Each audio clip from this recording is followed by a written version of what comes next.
गुरु रविदास जी को नमन करते हुए, डॉक्टर भीमराव अम्बेडकर जी को नमन करते हुए मैं अब सब साथियों और माताएं बहनें इधर बैठी हैं, इन सबको मैं एक बात कहना चाहता हूँ इस अवसर पर कि ये गुरु रविदास मंदिर बहुत संघर्ष के बाद इस स्थिति में पहुंचा है, बना है और आज हमारे दूर दूर से आने वाले लोग, हमारे समाज के लोग यहाँ पर जो भी आते हैं दर्शन करने, उनकी सेवा करने में समर्थ है, हुआ है। तो ये ऐसा स्थान सब जगह बने, हमारी ये इच्छा है, जिससे हमारे लोगों को, हमारे समाज के लोगों को कहीं भी जाने में, ठहरने में कोई दिक्कत ना हो, प्रॉब्लम ना हो। समाज के अंदर काम करते हुए ये अनुभव हुआ है, हमारे समय में जब हम दिल्ली आते थे, आए तो उस समय यहाँ ऐसा स्थान नहीं था, कहीं ठहरने की जगह नहीं थी। हमारे लिए पहले भी लोग आए, स्टेशनों पर रुक करके, ठहर करके उन्होंने रातें काटी हैं, जो सब इसके लिए आए।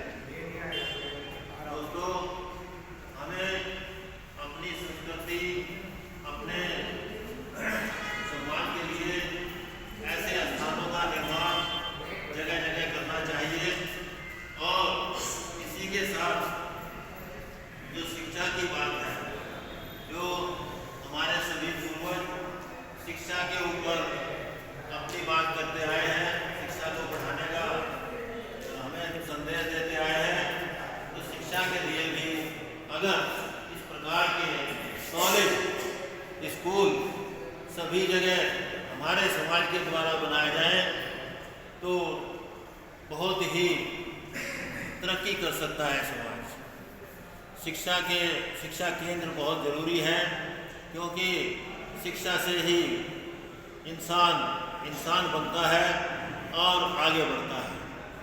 साथियों, जिस उद्देश्य को लेकर के आप गुजरात से यहाँ तक आए हैं और आगे भी सफ़र बहुत लंबा है, जाना है, वो उद्देश्य आपका सफल हो और उसमें हमारी तरफ से, हमारे दिल्ली की तरफ से या इस कॉलोनी की तरफ से जितना भी सहयोग आपको चाहिए, उतना सहयोग हमारे साथी लोग करने के लिए हमेशा तैयार रहेंगे। साथियों, मिशन बहुत सारे चले हैं, बहुत सारे चल कर के बिगड़े भी हैं। मेरा आप लोगों को यही संदेश है कि मिशन के अंदर, जैसा आप लोगों ने बताया, ये बहुत अच्छा लगा कि आपके इस कार्यक्रम में किसी को पोस्ट वाली बात, पदों वाली बात इसमें नहीं रखी गई, सभी लोगों को सैनिक कहा गया। ये बहुत अच्छी बात है, क्योंकि मिशन जो भी बिगड़े हैं वो पदों के लालच में बिगड़े हैं। और एक बात इसके साथ ये है कि राजनीति हमारे बीच में बढ़ती है, राजनीति नहीं होनी चाहिए। हर आदमी राजनीति की तरफ देखता है, क्योंकि राजनीति से पैसा मिलता है और प्रतिष्ठा भी मिलती है। तो वो लालच एक ऐसा है हमारे समाज के लोगों में कि जो भी ऊपर उठता है वो उधर ही भागता है, उससे बचना चाहिए। अगर आपको समाज के हित में कुछ करना है, जो लोग लालच से और लाभ से बचेंगे वही आगे बढ़ेंगे। साथियों, ये संगठन का मामला बहुत ही त्याग तपस्या का है, बहुत ही सच्चाई और ईमानदारी और निष्ठा से इसको चलाना होता है। यही इसका मूल है। तो मैं ज़्यादा ना कहते हुए यही कहूँगा कि आपको जो है सफलता मिले अपने मिशन में। ये देश बहुत बड़ा है, बहुत सारे प्रदेश हैं इसमें, बहुत सारे लोग अलग अलग नेचर के हैं, अलग अलग स्थिति में हैं। तो उन सब लोगों को कैसे इकट्ठा किया जाए, कैसे उन लोगों की बात को आगे बढ़ाया जाए, कैसे उन लोगों की ज़रूरत को पूरा किया जाए, ये बहुत बड़ा काम है, छोटा काम नहीं है। लेकिन हर काम की शुरुआत छोटे स्तर से होती है और वो अगर निष्ठा से चले तो बहुत बड़ा स्तर उसका बन सकता है। मैं आपको अपने थोड़ा सा अनुभव के बारे में बताना चाहूँगा ताकि आपको उससे कुछ मार्गदर्शन मिले। साथियों, हमने अपने विभाग में एसोसिएशन बनाई, पीएनटी एसोसिएशन, पीएनटी वो कर्मचारियों की थी और पूरे देश में उसको स्थापित किया। हर प्रदेश में, हर जिले में उसकी ब्रांचें हैं, उनके हेडक्वार्टर भी मिले हुए हैं, सुविधाएँ भी मिली हुई हैं। उसके बाद हमें लगा कि केवल एक एसोसिएशन, एक डिपार्टमेंट की एसोसिएशन से काम चलने वाला नहीं है। तो हमने जितने भी विभागों में SC ST की एसोसिएशन बनी, उन सबको इकट्ठा करने का काम भी किया और एक परिषद बनाया।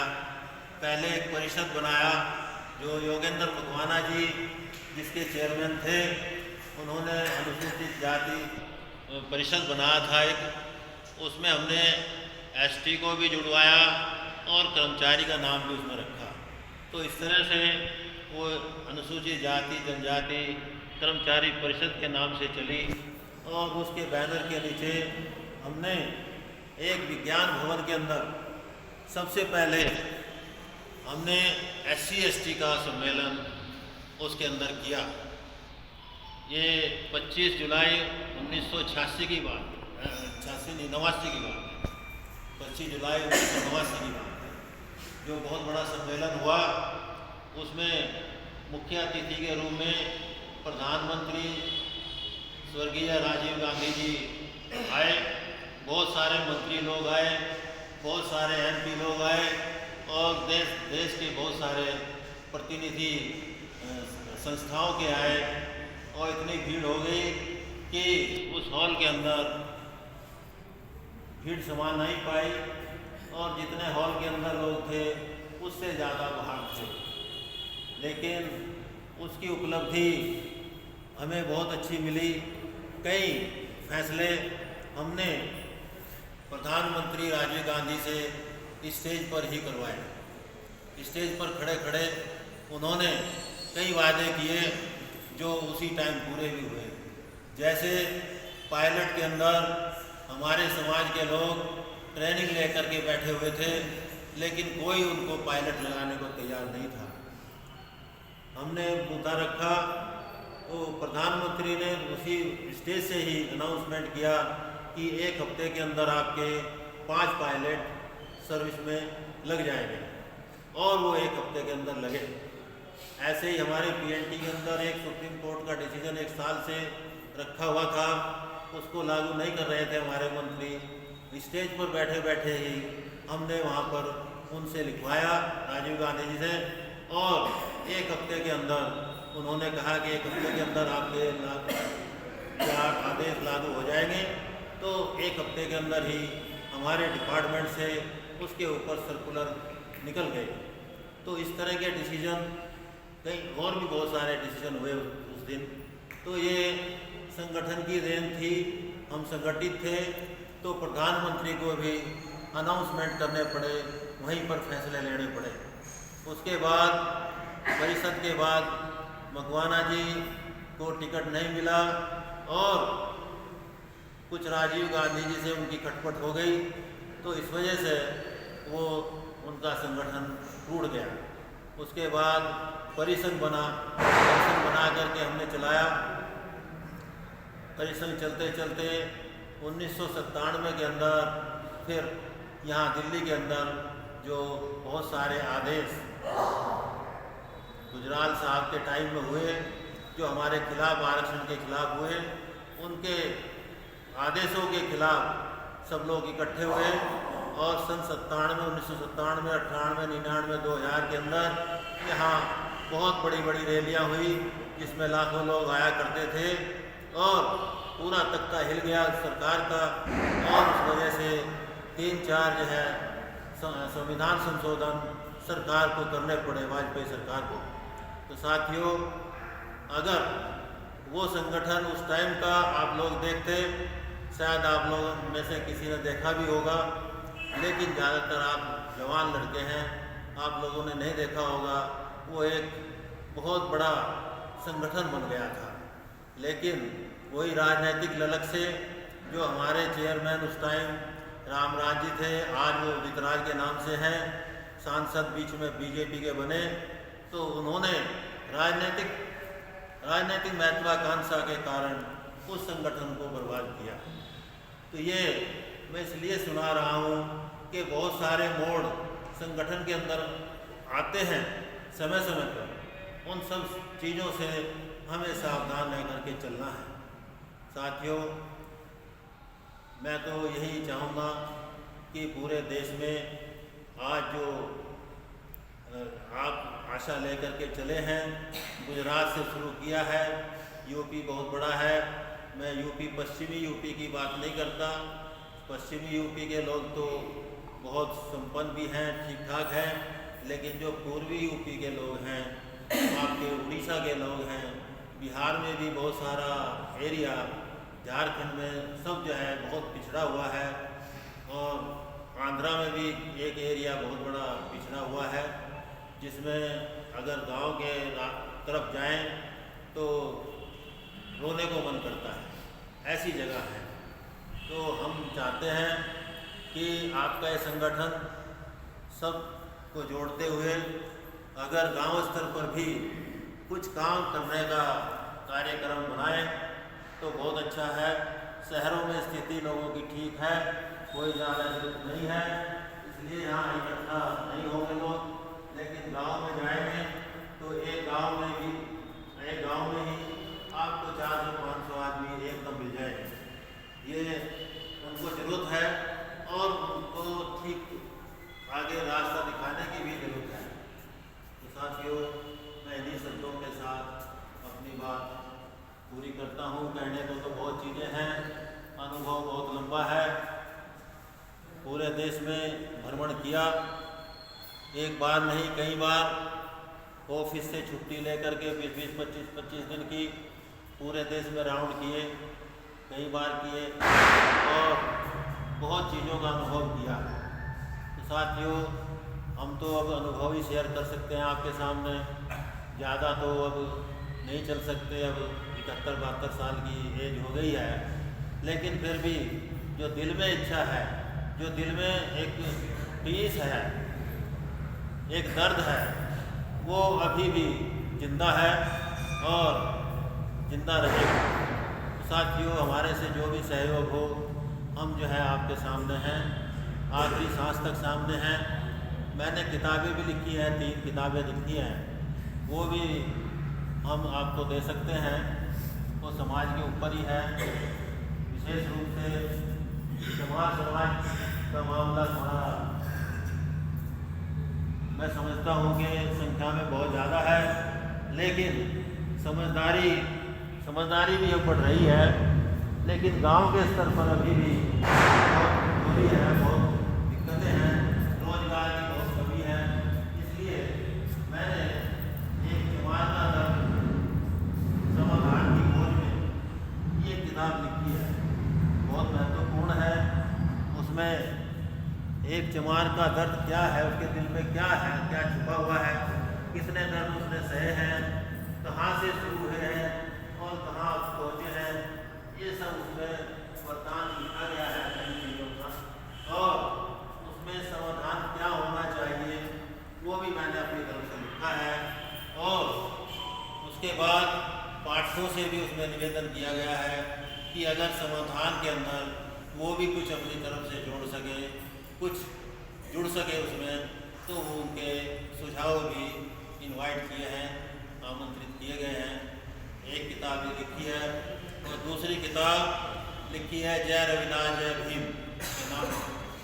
जय रविदास जी और भीम राव अम्बेडकर जी के बीच में जो बातें हैं या उनके भावनाएं हैं और उनके विचारों में कितना तालमेल है, कहाँ है, वो सब उसमें दर्शाया गया है। एक किताब मैंने अपनी बायोग्राफी के ऊपर लिखी है, ऑटोबायोग्राफी के ऊपर। उसमें जितने भी एक्सपीरियंस हैं हमारे शुरू से आखिर तक, जन्म से लेकर के अब तक, वो सब उसमें दर्शाए गए हैं। तो समाज के अंदर लिखने वालों की बहुत कमी है। मैं आपको बताऊं, समाज के अंदर जिसका इतिहास नहीं होता उसकी तरक्की नहीं होती। ये एक पुरानी कहावत चलती आ रही है। हमारे समाज में भी लिखने की बहुत कमी है। पढ़ने की तो बात भी बात है, पढ़ने की तो कमी रही, अब पढ़ने लगे, लेकिन लिखने वाला ज़्यादा नहीं है। लिखने वाला इक्का दुक्का कोई मिलेगा तो आप ही लोगों में से उसको बनना है और समाज की स्थिति के बारे में, उसकी तरक्की के बारे में क्या किया जाए वो आप लोगों को लिख करके समाज को बताना चाहिए। मैं यहाँ बोल रहा हूँ, मेरी बात हवा में उड़ जाएगी, शायद है कोई उसमें कोई रिकॉर्ड में नहीं रहेगी, लेकिन जो रिकॉर्ड है वो लिखने से बनता है और उसको बनाना चाहिए।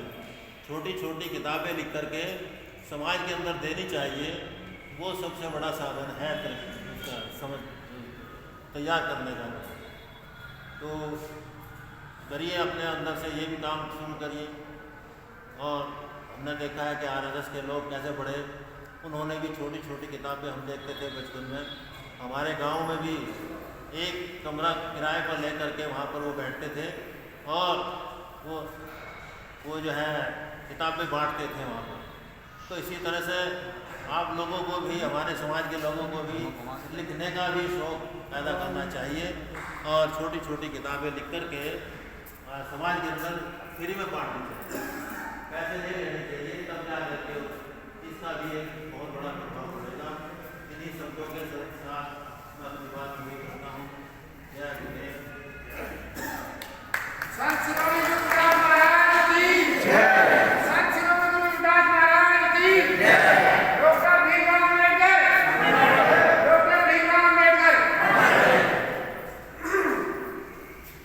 हमारे मंदिर